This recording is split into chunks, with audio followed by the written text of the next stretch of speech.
fireplace is not centered in the room. Our house in McLean, our fireplace is off center. I like to talk. It's really drives my wife There's a reason nuts. why. Why? Because the chandelier is in the middle of the things. They wouldn't let you. Oh, you good? I'm sorry. No. But the chandelier's in the center. Why isn't the fireplace in the center of the room? Because the fireplace was put before the chandelier. Okay, I promise you that And put your money on it. there's Huh? a Right, significant but why didn't reason. why didn't you center the fireplace in the room? All right, never mind. Because the fireplace was here before the chandeliers. Yeah. No, just center it in the room. Because of that doorway. The door is bigger. It's a bigger. It's a bigger door. Just the door. Just the doors. Well, I mean that's. Shit on the side of it. You really can't go get that at Home Depot. Sorry, I'm getting Amazon. That's like insane over. But yes, because they can't hang it. I mean that's a wider door, so it's going to push everything this way. I didn't see that when I was in Bible Bee before I came to It's not Well, the yeah. arch with the cool thing. Because I wanted, That's because in I wanted that guy. that's in the special back room. Is that the second? Because I would. The one in PG County because there's no one in DC. You should come to McLean, my friend. McLean's got it. One Sterling does too. You don't just get a quest like that. That's not the whole. I think Montgomery County will take care of it.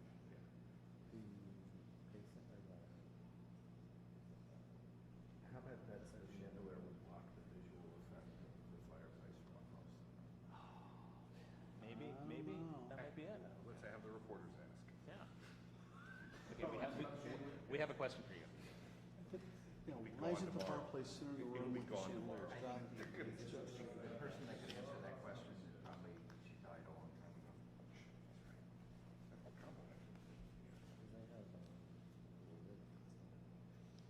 God, the weather is nice in here. Bellwood? Yeah. Yeah. You ever toured the houses in Child? Like the Baron, the Robert Baron houses? Oh, they're nice. Just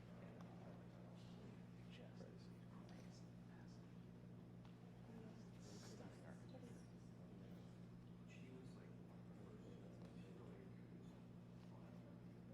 Really? Who was this? Marjorie Merriweather Post. Give away great sums of money. Yeah.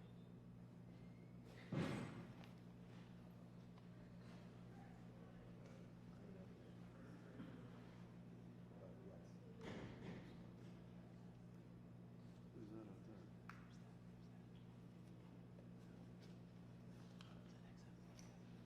No. There are three Tomahawks. Walking outside. Just tell her, you know. Walk about. There you go. Spiritual walk.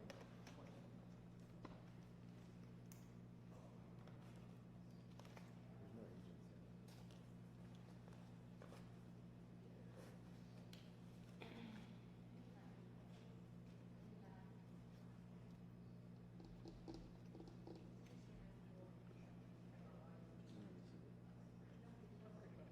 Oh.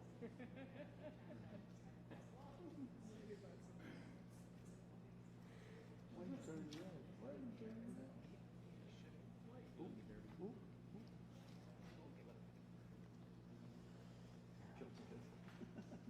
That's what it takes. Don't let me small.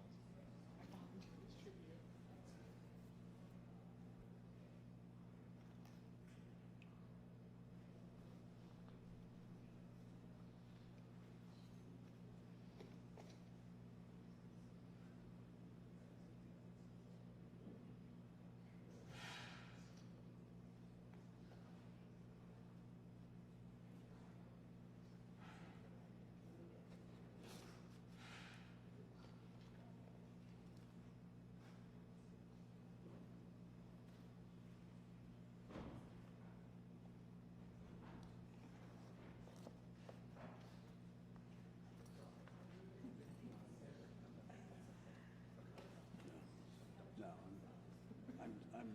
I can stay back like that for a little while, but I can't stay like that the whole time. If I do, I can't stand up ever again.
it's called.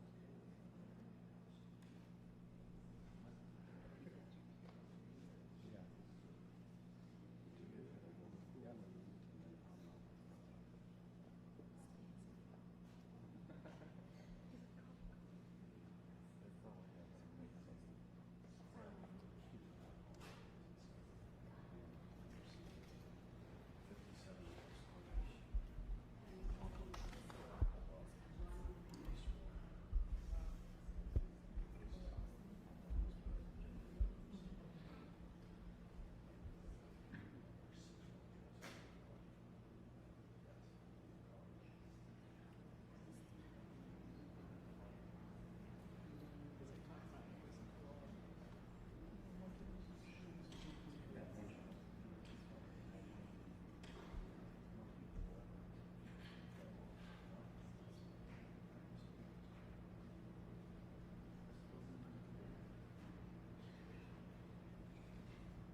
first renderings of what we're doing.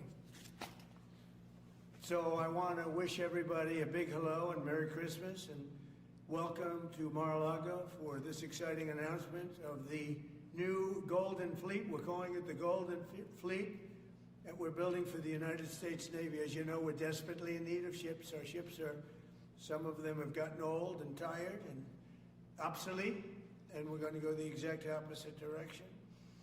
We're delighted to be joined by Secretary of War Pete Hegseth, who's doing a fantastic job, and Secretary of the Navy John Phelan. Marco Rubio is here, who gave a great few words toward the end of last week. He spoke for a couple of hours on what a good job we're doing, which is true. As Commander-in-Chief, it's my great honor to announce that I have approved a plan for the Navy to begin the construction of two brand new, very large, largest we've ever built, battleships. You know, you used to build the Iowa, the Missouri, the Wisconsin, the Alabama, many others. We had big battleships. These are bigger, but they will have 100 times the, they'll be 100 times the force, the power, and there's never been anything like these ships. These have been under design consideration for a long time, and it started with me in my first term, because I said, why aren't we doing battleships like we used to? And these are the best in the world. They'll be the fastest, the biggest, and by far 100 times more powerful than any battleship ever built. So if you look at the Iowa, the Missouri, Wisconsin, Alabama, and others, but they were similar in size, some a little bit bigger than the others, but if you take the biggest one, it's 100 times more powerful. They're longer by a little bit, but and they're bigger ships, but they hold much more. They use the word lethality. Battleships are the largest, sturdiest, and most heavily armed vessel built specifically for naval combat. While America's built many new warships over the years, they've tended to be smaller, much smaller, and not conducive to where we are and where we're going, and peace through strength. But including, we've been building aircraft carriers. We're going to be upping that also. We're going to be going to a superior aircraft. We have the Ford class. We're going to be upping that to a different class of aircraft carrier. And we haven't built a battleship since 1994. These cutting-edge vessels will be some of the most lethal surface warfare ships. They will be actually the most ever built other than our submarines. We have submarines which will have, in many ways, even more lethality, and we have many of them under construction. Each one of these will be the largest battleship in the history of our country, the largest battleship in the history of the world ever built. And again, it's 100 times more powerful than the previous Iowa class, it's called. Those are the big ones that you'd see on a show. Victory at Sea. I don't know if anyone's seen Victory at Sea, but it was a classic. They'll help maintain American military supremacy, revive the American shipbuilding industry, and inspire fear in America's enemies all over the world. We want respect. We're going to have it. We already have it. We're more respected now than we ever were. A year and a half ago, they laughed at us. Now they respect us again at levels that they've never respected us. We envision that these two ships, we're talking about 10, but we're going to start with 2, and we're going to quickly morph into 10. And ultimately, we think it's going to be anywhere from 20 to 25 of these. But we're starting with the first 2 immediately, and we're going to then be very quickly involved with, I think, we're going to do another 8. And then we're going to ultimately, and pretty quickly, have a total of about 20 to 25. We'll make that determination. We envision that these ships will be the first of a whole new class of battleships to be produced in the years to come. From Theodore Roosevelt, the Great White Fleet, you remember that, the Great White Fleet, to the legendary USS Missouri, whose massive guns helped win World War II. America's battleships have always been unmistakable symbols of national power. We stopped making them for whatever reason, I don't know. And I want to congratulate John Phelan, who is your secretary of the Navy. He came to me the first day we met.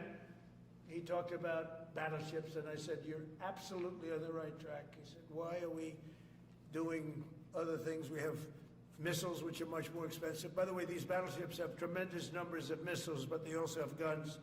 And in many ways, guns can do the trick just as well as missiles at a tiny fraction of the cost. Once completed, these new 30 to 40,000 ton plus vessels will be the flagships of the American naval fleet, and there has never been anything built like them. And I just want to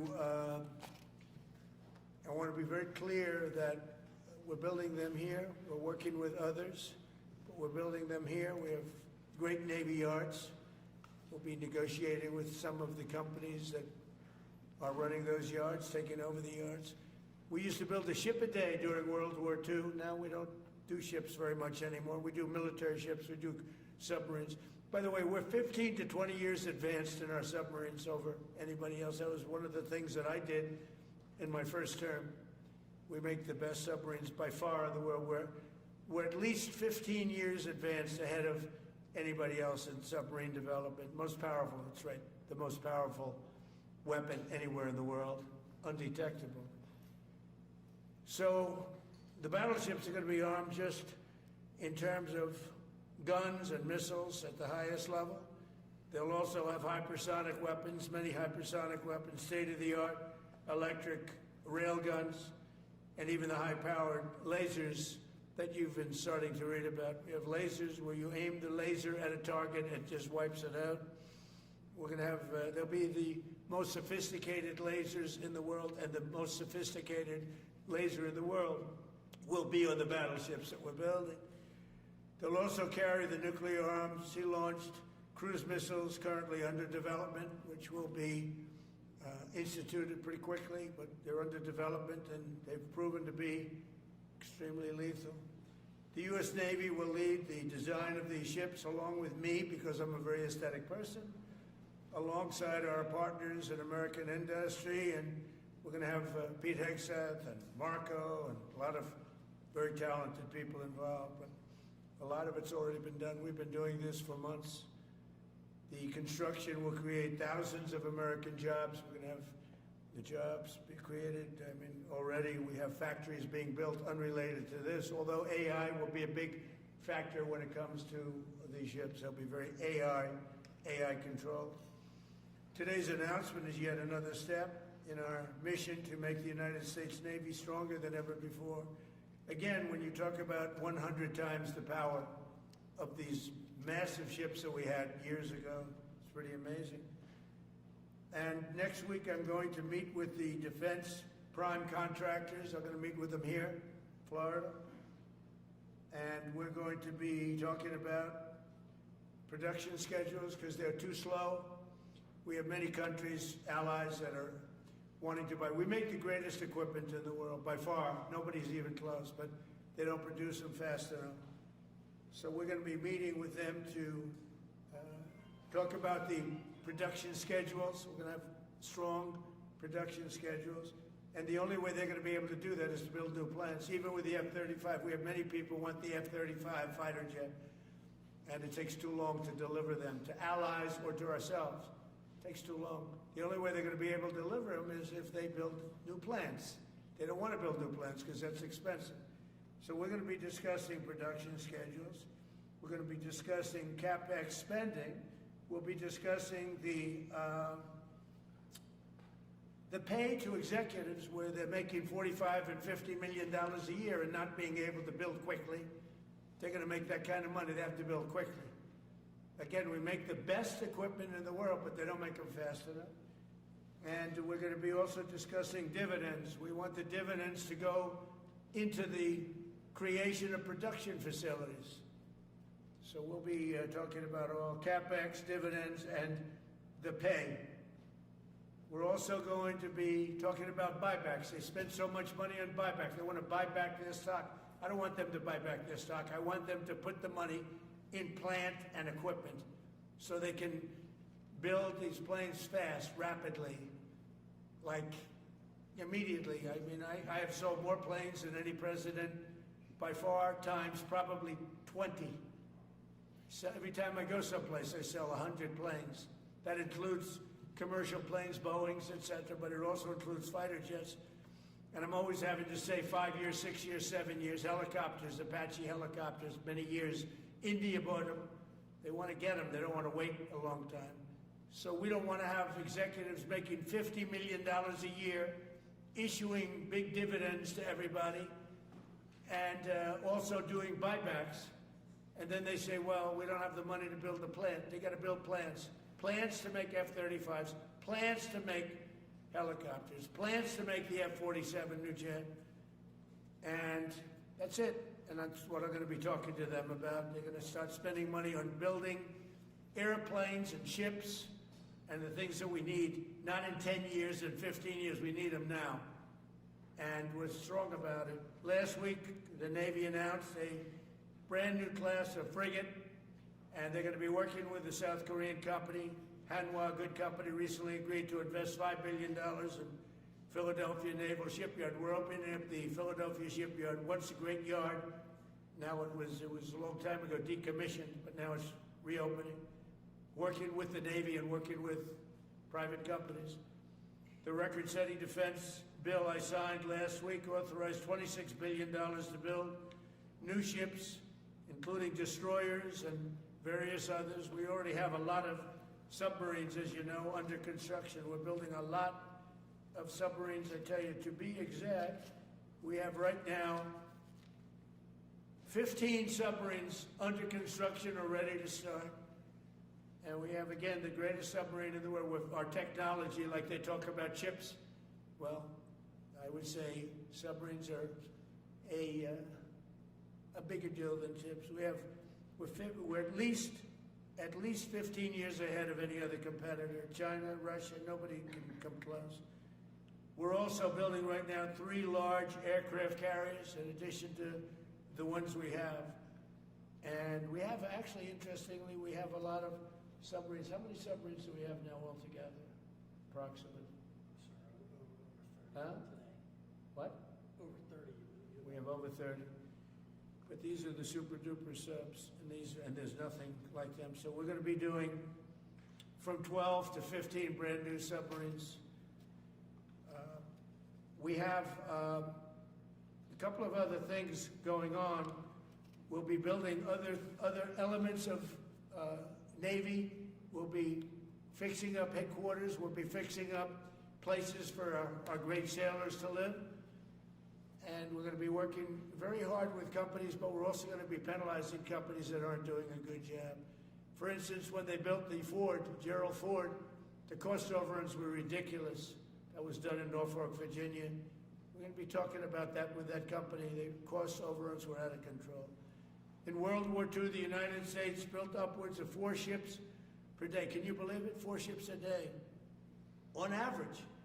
And now there weren't all big warships, but there were ships, freighters, tankers.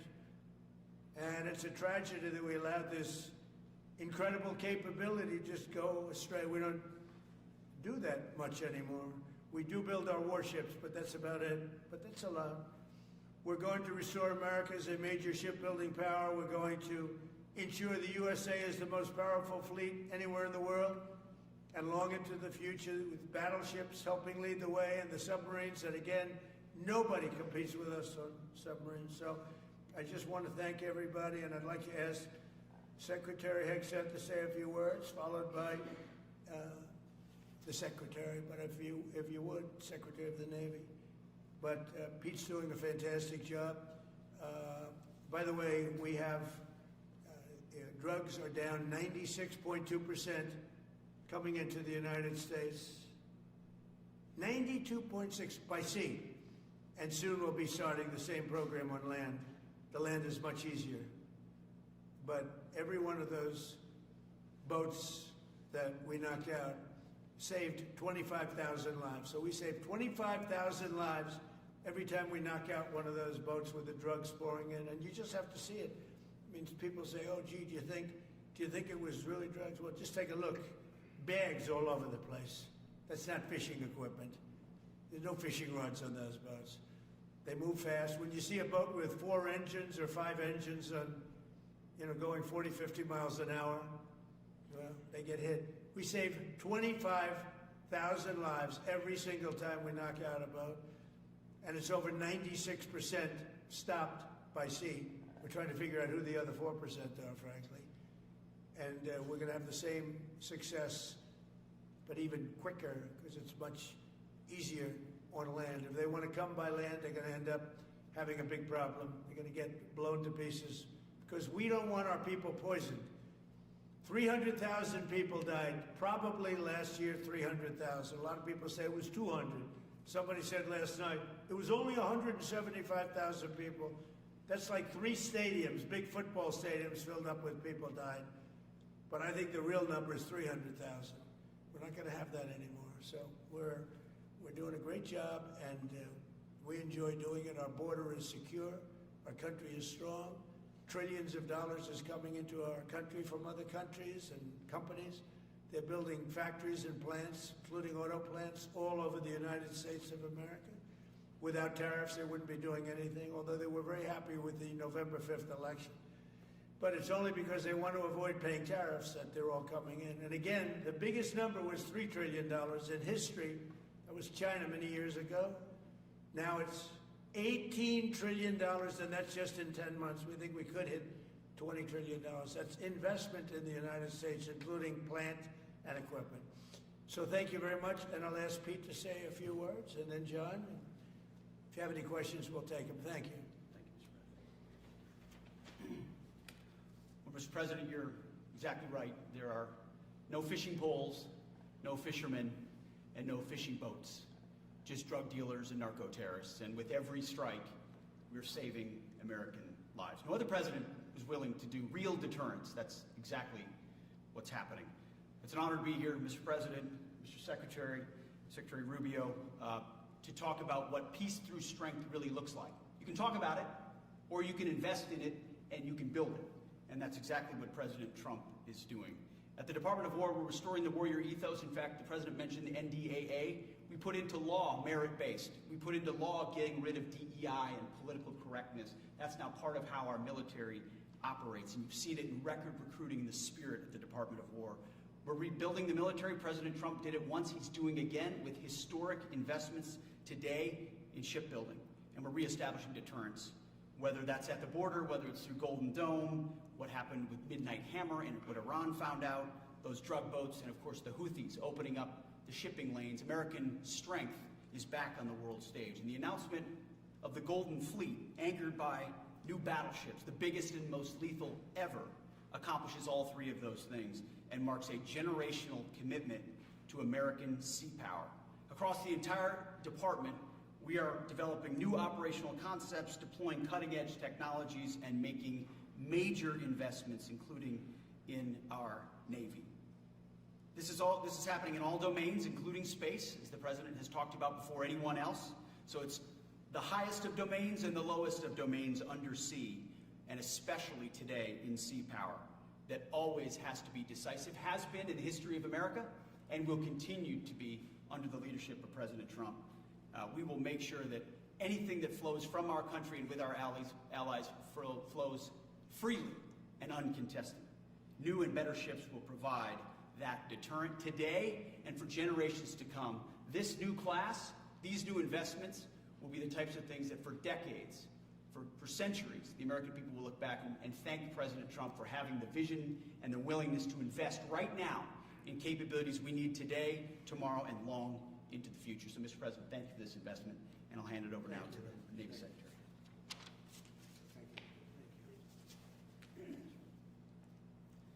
Mr. President, Secretary Hegseth, Secretary Rubio, thank you for being here on a very consequential day.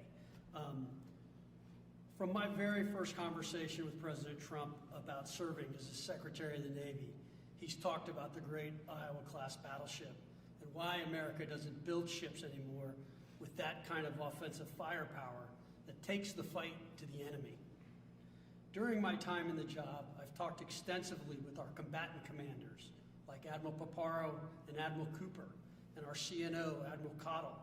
And what I've learned is that not only is the President's idea a good one, it's something that Navy desperately needs and now has a formal requirement for. The future Trump-class battleship, the USS Defiant, will be the largest, deadliest, and most versatile and best-looking warship anywhere on the world's oceans. I want to thank the President for his vision to make this game-changing capability for the United States Navy. The Iowa was designed to go on the attack with the biggest guns, and that's exactly what will define the Trump-class battleships. Offensive firepower from the biggest guns of our era. This ship isn't just to swat the arrows. It is going to reach out and kill the archers. And for the first time in generations, we'll have a new leg in America's nuclear deterrence, because the Trump-class battleship will carry the nuclear-armed, sea-launched cruise missile. Striking dominance isn't all that the Trump-class battleship brings to the fight at sea. It has the size and capacity to serve as a flagship for our fleet commanders so that they can command and control naval forces far out to sea. As shown in the series, and the President mentioned it, Victory at Sea, Admirals Bull Halsey and Raymond Spruance commanded the war in the Pacific from their battleship flagships during World War II. Now this new battleship will command everything from warships to drones and everything in between. We're going to make battle groups great again. And this is just one piece of the President's Golden Fleet that we're going to build with the investments he talked about. A new frigate, the right frigate, the one our warfighters have told us they need. More amphibious power for our Marines with new capabilities like the medium landing ship. As part of the Navy's high-low mix, we're moving out aggressively on unmanned vessels with funding from the President's One Big Beautiful Bill to bring options to the fight and pull new, non-traditional defense partners into the American shipbuilding ecosystem. And we're making a generational investment in support ships. Logistics wins wars, and that kind of shipbuilding is the spark that will ignite the industrial base and help power the commercial shipbuilding that the President has called for. Under your leadership, Mr. President, we will have more tonnage and firepower under construction than ever before in our history. Building the President's Golden Fleet means jobs across the United States now. There'll be work for shipyards everywhere, from Philadelphia to San Diego, from Maine to Mississippi, from the Great Lakes to the Gulf Coast. And for manufacturers that will build components for this battleship in every state. The President has been clear. We must bring back our American maritime industrial might. And he has told me many times that as Secretary of the Navy, it is my job to equip our sailors to win the fight at sea with the finest ships in our history. To conclude, the USS Defiant battleship will inspire awe and reverence for the American flag whenever it pulls into a foreign port. It will be a source of pride for every American when it brings home our brave sailors who will sail defiant, raise their fists, and say, "We are peace through strength." And our adversaries will know when the Trump-class USS Defiant appears on the horizon, American victory at sea is inevitable. Thank you, Mr. President. Now when a conflict arises, you are going to ask not one, but two questions. Where are the carriers and where are the battleships? Thank you. I just want to mention that John Phelan is one of the most successful businessmen in the country, in our country. Been a tremendous success, and he wanted to do this, and for nothing. He's taken probably the largest salary cut in history, but he wanted to do it. He wants to rebuild our Navy, and you needed that kind of a brain to do it properly. So I just wanted to give you a little information on him, which is probably enough. But one of the most successful men in the country, and he's that because he understands it, and he understands finance in addition to what we're talking about. Somebody who's doing a fantastic job is Marco Rubio, Secretary of State. And Marco, maybe say a few words, and then we'll answer some questions. Thank you. you, Mr. President. And I don't have much to add. This is a phenomenal presentation. Thank you, Mr. President. This is American industrial power returning. This is the ability, once again, to rebuild, to have industry in the United States. This is generational in the change, not just in terms of applying American war power, increasing our ability to protect the seas. The U.S. Navy is the single biggest source of peace in the world of all of our forces because it gives us a global footprint. But it rebuilds American industrial capacity. The ability to make things again in our country has been critical to what the President's agenda has been all about, and this is a tangible reminder of it. And I know the country's grateful for it, and generations of Americans will be grateful for it. So thank you. Thank you, Mark. By the way, I think I'd just like to point out that these ships are made of steel as opposed to aluminum. It's a big difference, as you know. Battleships, the great battleships, had 6- and 7-inch steel hulls. And these are going to be likewise made out of very powerful steel. Our steel industry is coming back very strongly, by the way. It's coming back at record numbers. And we're going to be using them for the steel, but as opposed to an aluminum side, which, in all fairness, is not the same. So, John, we're going with all steel, I understand. And it's going to be something that people are surprised, more expensive, but not even comparable in terms of the importance and the strength. Yeah, please. What's your timetable for these first two ships, and do you see them as a counter Yeah, to China? we'll start almost immediately, and we'll probably talking about 2.5 years. And in terms of the mission, do you see it as a counter to China? It's a counter to everybody. It's not China.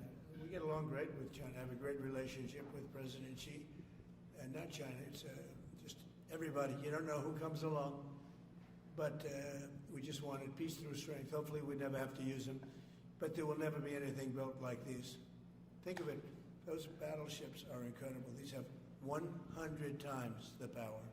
Think of that. I mean, and they were big and they were powerful. You know, I thought about taking some that are in dry dock and changing them, and then when I said that, you know, if we did, would be about, we could increase, if we doubled them, they'd be at like just a tiny fraction of what one of these was. This is the new technology, which is incredible. So we decided pretty early on not to do that. Yeah, please. Mr. President, Julio Rosas with Most Peaceful Media. You just referenced the lower amount of illegal drugs that are coming by sea, and you just said that you're going to start that same program on land soon. Are you just referring to Venezuela, or are you referring to other countries in Latin America? Anywhere drugs are pouring in, anywhere, not just Venezuela. Yes. Speaking of Venezuela, oil. What are we going to do with the oil that we have? Going to do with what? The oil that has been seized. The United States seized 1.9 million barrels of oil on December 10th. We're going to keep it. We're keeping. Where's it? Are we going to sell it or put it in the strategic? Maybe we'll sell it. Maybe we'll keep it. Maybe we'll use it in the strategic reserves. We're keeping it. We're keeping the ships also. Yeah, please. About Venezuela, sir, have you spoken to American oil companies that have had their assets seized about what a post-Maduro Yes. Venezuela would mean for them, of what coming back and restarting All operations? the big ones, yeah. I have. Yeah, please. Why do you feel like this initiative was neglected for so many years, and does this come amidst the rising tensions between the U.S. and Venezuela? We're talking about with Venezuela? Yes. Well, you had a different kind of a president before me. They didn't mind being ripped off. They didn't mind being robbed. They didn't mind drugs pouring into our country. They didn't mind the jails of Venezuela and Trinidad and Nicaragua being emptied into the U.S., where they take over Colorado and other places. I do mind. So you had a different kind of a president. I hope people are enjoying it because we've never been respected more than we are now. Yeah, please. Thank you. Thank you, Mr. President. Were you surprised by the number of photos of Bill Clinton in the Epstein files? And can you commit to their By full... what? And were you surprised by the number of photos of Bill Clinton in the Epstein files? And can you commit to their full release by the end of the year? Some of the victims were protesting that too many of them were redacted. I know there are a lot of people that are angry about all of the pictures of other people, you know, but I think it's terrible. Look, I like Bill Clinton. I've always gotten along with Bill Clinton. I've been nice to him. He's been nice to me. We've always gotten along. Respect him. I hate to see photos come out of him, but this is what the Democrats, mostly Democrats, and a couple of bad Republicans are asking for. So they give you their photos of me too. Everybody was friendly with this guy. either friendly or not friendly, but they, you know, he was around. He was all over Palm Beach and other places. The head of Harvard was his best friend, Larry Summers, and Bill Clinton was a friend of his. But everybody was. I actually threw him out of Mar-a-Lago, and as a person that was in Mar-a-Lago, I threw him out. Mar-a-Lago this is Mar-a-Lago. It's the hottest place I think it's the hottest place in the world, but it's the hottest place in Florida. And everybody would come here, he'd come here. We actually threw him out. But no, I don't like the pictures of Bill Clinton being shown. I don't like the pictures of other people being shown. I think it's a terrible thing. I think Bill Clinton's a big boy, he can handle it, but you probably have pictures being exposed of other people that innocently met Jeffrey Epstein years ago, many years ago, and they're highly respected bankers and lawyers and others, and they'll end up, because of guys like Massey, who's a real lowlife, whose polls are down to about 9%, by the way, in the great state of Kentucky. If you look at Kentucky, Kentucky is such a great place, but I don't know, they've got a couple of people on there that are very strange in terms of leadership, but Massey's a loser, and he likes it, and then he works with the Democrats. He's just being used by the Democrats, because what this whole thing is with Epstein is a way of trying to deflect from the tremendous success that the Republican Party has. Like, for instance, today we're building the biggest ships in the world, most powerful ships in the world, and they're asking me questions about Jeffrey Epstein. I thought that was finished. I believe they gave over 100,000 pages of documents, and there is tremendous backlash. It's an interesting question, because a lot of people are very angry that pictures are being released of other people that really had nothing to do with Epstein, but they're in a picture with him because he was in a party, and you ruin a reputation of somebody. So a lot of people are very angry that this continues. A lot of Republicans are angry because of the fact that it's just used to deflect against a tremendous success. Look, we have $18 trillion coming into our country. We have, I believe, we're going to have the most successful economy in history. We inherited a mess. Now prices are coming way down. Gasoline is less than $2 in some states, $1.99, $1.97, $1.95 a gallon. $1.95. Think of that. A gallon. Nobody ever thought they'd see that. They don't want to talk about that. They want to talk about Epstein. And the problem is a lot of Democrats are being caught up in the web, like Larry Summers. Larry Summers was the head of Harvard. He's now been forced to resign from every board he's on, and he was thrown off the Harvard board. Now, he was at Epstein's Island a lot. I wasn't. I never went there, by the way.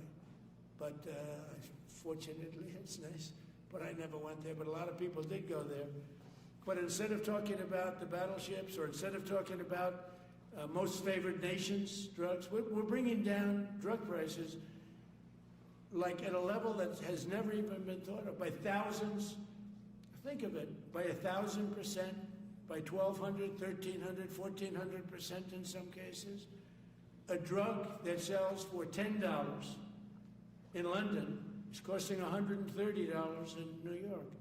We're bringing it down to $20, and they're going to go up to 20. So they're going from 10 to 20, which is a doubling. It's a doubling. That's a lot, but it's a doubling. But we're going down to 20. So we're going down, if you can do your own math, but it's 2,000%, 3,000%. It's pretty amazing. And you know, the New York Times had a story about it, a small story, way in the back of the paper. It's the single biggest thing to happen with respect to drugs probably in 50 years. It's never been anything like this. In my first term, I was able to get drug prices down 0.25%. It's the first time in 28 years that they went down. 0.25%. I'm so proud of myself. Now we're doing them 2,000%, 1,500%, 1,200%. That pill that sold for $130 will now be selling, as an example, for $20, because the rest of the world took advantage of us. Without tariffs, I could have never done it. I called up the heads of the countries. As an example, France, I spoke to a very good man, President Macron of France, and I said, Emmanuel, you have to raise your drug prices. He said, no, we will not do that. I said, you have to. He said, no, I don't want to do that. Look, you're asking me if we go to $10 to $20, you're going to come way down to 20. We don't want to do that. Now, in all fairness, no other president even tried. But if they did try, there was actually a fake story in stupid USA Today. I didn't even think they'd make it anymore. I haven't. But I saw a story where Biden was trying to do this. Biden never tried to do it. Biden didn't know he was alive. He never tried to do it. But they're taking it from $10 to $20. So he would say, and the other leader said the same thing. No, we won't do it. I said, no, you're going to do it 100%. They said, nope, we're not doing it. We're not going to double our price. Because, again, if you go from $10 to $20, they're doubling their price. We're coming now, though, from $130 to $20 because we're going to get the lowest drug prices in the world. Whatever the lowest price is called favored nations, we're going to have the lowest price. So I said, no, you're going to. No, I will not do this. Politically, it's unacceptable. I said, Emmanuel, you're going to do it 100%. Please accept it now. Be nice. You're going to do it 100%. No, I will not. I said, yes, you are. He said, why do you keep telling me I am when I'm not? Because if you don't do it, I'm going to put a 25% tariff on everything France sells into the United States of America. And that's approximately 20 times more than I'm asking for with respect to drug prices. He said, I see. I agree to do it. Every other country said the exact same thing. They all said, nope, I will not do it. I said, all right, on Monday morning you'll have the 25% tariff, everything you sell. In the case of France, it was wine, champagne, cars, everything they sell. It's 25 to 30 times the price of what we're talking about, at 25%. Every single country agreed. And that was a big problem. The drug companies were difficult, but fine, because we have a certain control over the drug companies. We had no control over these foreign nations. So every single country has agreed to do this. So we will take that pill price down as an example, talking about not just pills, we're talking about everything. We'll take it down from $130 a pill down to $20 a pill. And the rest of the world will take it from $10 a pill up to $20. It's the biggest thing ever to happen, and it's covered, barely covered in the New York Times, because it's a fake newspaper. Yeah. Mr. President, on shipbuilding, how is the administration plan to ensure that there's sufficient workforce availability as you're producing these ships? Could you speak up? How does the administration plan to ensure there is sufficient workforce availability as you're producing these ships? We're going to have we're going to have tremendous workforce availability. We're also going to have robots helping us. We're going to have a lot of robots helping us because we need it. And because we're going to town, we're building a lot between the AI and the auto plants. So we're going to need robots. We're going to have robots, but that's going to help us. We're going to have a tremendous workforce. And in order to operate you're always going to need people.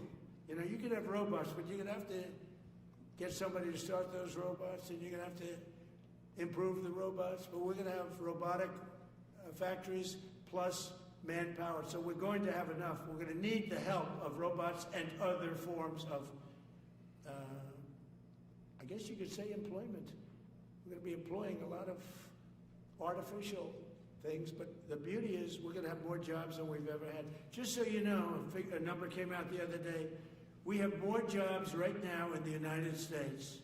More people are working right now in the United States than at any time in the history of our country. Think of that. Pretty amazing. So we'll have the help of, mechanical help, if you want to call it that, but we'll have tremendous employment. They'll be paid a lot of money. They'll do better than they ever did. Okay? Mr. President, some may have been expecting a different kind of announcement today, hearing your Secretary of War and Secretary of State here. You mentioned strikes on land in Venezuela more than 15 times, even now, just in your recent remarks. Why should Maduro take your threats seriously? And he can do whatever he wants. What's your end game? Maduro? What's your end game? There's no answer. He can do whatever he wants. I mean, we have a massive armada formed, the biggest we've ever had, and by far the biggest we've ever had in South America. He can do whatever he wants. It's all right. Whatever he wants to do. If he wants to do something, if he plays tough, it'll be the last time he's ever able to play tough. But they sent their prisoners into us. They sent people from jails, prisons. They sent people from mental institutions and insane asylums into the United States. Just walked right in because Biden had an open border policy. What the Biden administration did to our country can never be forgotten. They took in millions and millions, 25 million people over the course of 4 years. Many of those people were murderers and drug dealers, prisoners, rough prisoners. 11,888 murders. More than half of them killed more than one person. They came into our country. Now, I spoke to Christine Noem today. I spoke to Tom Holman today. He came down to see me. And we had a great meeting. They've done an amazing job. We're getting them out. We're getting them out very fast. But this should have never happened. But Venezuela was one of the... Venezuela took advantage of the open borders that Biden created more than any other country. Tren de Aragua, we had gangs all over. Look, I mean, you have a very weak governor in Colorado. Look what happened in Colorado where they would occupy apartment houses. And he didn't want to do anything about it because he was scared. Any other questions? Yeah, go ahead, please. So in response to the United States taking sanctioned oil from Venezuela, Colombian President Gustavo Petro criticized the United States by saying, well, the Southwest is stolen land and that it should be returned to Latin America. I just wanted to know what your response to that is. Well, he has to watch because, you know, he's got drug factories. They make cocaine in Colombia.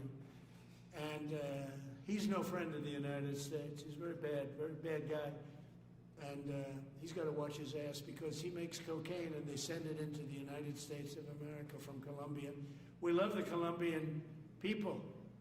I love the Colombian people. They're great people, energetic, smart, great. But their new leader is a troublemaker.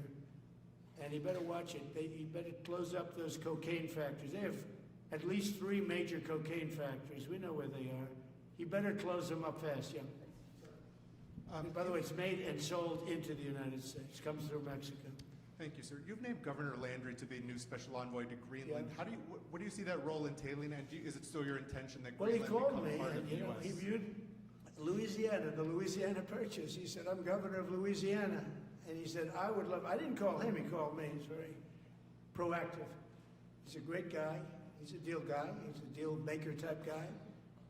And we need it for national protection. We need Greenland for national protection. They have a very small population. And I don't know, they say Denmark, but Denmark has spent no money. They have no military protection. If they say that Denmark was there 300 years ago or something with a boat, well, we were there with boats too, I'm sure. So we'll have to work it all out. But he felt very strongly, we need it for we need Greenland for national security. Not for minerals. We have so many sites for minerals and oil and everything. We have more oil than any other country in the world. We need Greenland for national security. And if you take a look at Greenland, you look up and down the coast, you have Russian and Chinese ships all over the place. We need it for national security. We have to have it. And he wanted to lead the charge. So we're making him, Marco, today, a special envoy to Greenland. Greenland's a big deal. Yeah. Can you give an update on the talks that took place this past weekend, and could a trilateral discussion of sort be the next step for Ukrainian, U.S., and Russian So the delegations? talks in Ukraine, Russia are going along. They lost, as you know, 27,000 soldiers last month, mostly soldiers, some people in Kiev, etc., but mostly soldiers. And the talks are going along. And I say that, you know, there's tremendous hatred between these two leaders, between President Putin, President Zelensky, tremendous hatred, and I hope we can get it done. We are talking. Talks are going okay, but you know, I've solved 8 wars, and Thailand is starting to ship up. You know, they started with Cambodia, they started up again, but I think, Marco, we have that in pretty good shape to have that stopped. So we stopped 8 wars, and I thought this would be in the middle of the pack, but maybe easy, but in the middle of the pack. But there's a lot of hatred between those two people, and when there's hatred, there's, you know. But we stopped one war 38 years, one war 35 years, one war was going on for 32 years. And we stopped, think of it, we stopped a potential nuclear war between Pakistan and India. And the head of Pakistan, highly respected general, he's a field marshal, and also the Prime Minister of Pakistan said, President Trump saved 10 million lives, maybe more, by getting that war. You know, 8 planes were shot down. That war was starting to rage. And he actually said the other day that President Trump saved 10 million lives, maybe more. So we solved all these wars. The only one I haven't solved yet is Russia, Ukraine. Are you still pushing for the Christmas Day deadline with Russia and Ukraine? And have you spoken with Putin or Zelensky or plan to push the deal? I'll do whatever I have to do. I mean, I'd like to see it stop. Look, we don't lose any money on that war anymore. You know, Biden gave $350 billion, and who knows what happened to it. We now sell missiles, planes, all of the best military equipment. We sell it to NATO. We got NATO to go from 2% GDP to 5%. Nobody believed that to this day. Nobody's going to write that, but nobody believed it. And they take that money and they pay it to the United States for weapons. So we sell weapons to NATO. We sell full price. We sell weapons to NATO, and NATO takes those weapons and probably distributes them, but gives a lot of them to Ukraine. So we don't lose any money like we did with Biden. He was spending money like a fool. He was a fool. What he did to our country is so horrible. But he gave $350 billion between cash, gave a lot of cash, $350 between cash and weapons. You remember at the beginning of that whole thing, I gave them javelins. Javelins are the anti-tank busters. And President Obama at the time gave them sheets. I gave them javelins. They gave them sheets. But you know, the bottom line is time for, I think they're all tired of that war. Everyone's tired of that war. It's got to stop. Yeah, please. The U.S. was in active pursuit of a sanctioned oil tanker yesterday. Are you able to share what became of that tanker? Was the U.S. able to seize it? No, it's moving along, and we'll end up getting it. Yeah, we're actually pursuing it. Can you imagine? Because it came from the wrong location. It came out of Venezuela, and it was sanctioned. Yeah, please. Ultimate goal in Venezuela to force Maduro from power. Well, I think it probably would. I can't tell that. That's up to him what he wants to do. I think it would be smart for him to do that. But again, we're going to find out. Look, Venezuela did terrible things to the United States. They sent hundreds of thousands of people, millions of people, into our open border. They sent their criminals, they sent their prisoners, they sent their drug dealers, they sent their mentally insane and incompetent people into our country more than any other country. Others did too. The Congo did. Others did too. And we just let them come right in because we were run by a stupid president. But you don't have a stupid president anymore. Mr. President, have you set up the meeting with the healthcare insurers just yet? And what are you hoping to get? I'll be setting it up. I think we're going to meet with the healthcare insurers, the insurance companies. So what I'm asking for in healthcare is very simple. Obamacare is a disaster. I call it the Unaffordable Care Act. Unaffordable as opposed to, it's unaffordable. They're going to have a tremendous increase in premiums, which is Obamacare, which is them, the Democrats' fault. They'll try and blame Republicans. It has nothing to do with us. It's the Democrats' fault. What I want to do is we spend hundreds of billions of dollars a year that go to insurance companies. I want that money to go to the people and let the people buy their own health care. And everybody loves it. It's become our issue. Now, before I do that, I'll meet with the insurance companies, just as I met with the drug companies, as you know. We're meeting with 4 other drug companies, Johnson & Johnson. But they've all agreed. We're meeting with them this week. It's coming up. It'll be a similar meeting. They've all agreed. But nobody would have thought the drug companies were going to do what they did, where they're giving away free drugs. And they've been so great. Okay? And we have most favored nations. Nobody thought that was possible. I don't think any other president ever tried to get it because they never thought they could. But with respect to the insurance companies, I want to meet. There's essentially 14 of them, 10 big, but there's a total of 14 pretty much, pretty big. And I want to meet with them, and I want to say, I want you to cut your rates way down, way, way down. And maybe if they do that, we'll be able to not cut them out. We'll be able to continue to deal with them, which is probably a little easier process. I think the best process is pay the money directly to the people, let them buy their own health care. But I'm going to meet with them the first week back. I do it now, but they're trying to come up with a schedule. They want to meet badly. They've told me, but they want to come up with a schedule. I said, make it a good schedule. Your rates have to come way down. We're also going to meet with other insurance companies because under Biden, the insurance rates have gone through the roof. Auto insurance, home insurance. I mean, insurance companies are making far more than they're entitled to make. So we're going to be doing that. But just in the meantime, we'll be meeting with the insurance companies in the first week, the first few days back in Washington, because they're trying to come up with a proposal that will satisfy me. Thank you very much, everybody. Appreciate it. I hope you're going to enjoy the battleships. They're going to be beautiful. Thank you. And have a great Christmas if I don't speak to you. Thank you very much. Thank you very much.